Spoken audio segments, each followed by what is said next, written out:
श्रीहरी जगत पिता दूर करीतो व्यथा, ऐका सत्यनारायणाची कथा।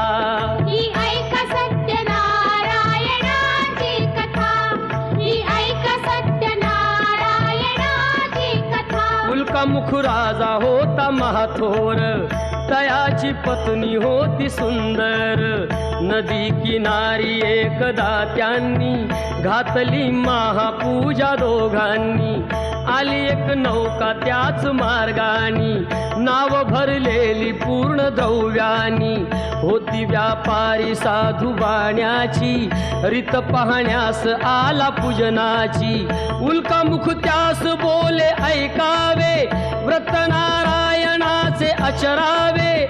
मनोइच्छित फळ मागावे, चरणी श्रीहरीच्या लागावे। घरासी आला